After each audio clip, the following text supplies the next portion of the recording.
hapon. Lumilipas ang panahon, kabiyak ng ating gunita. Ang mga puno't halaman, bakit kailangan lumisan?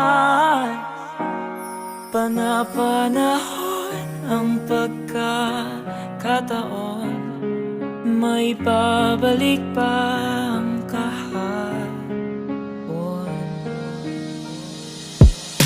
Ngayon ikaw ay nabalik, katulad puri ng iyong pananabik, na makita ang dati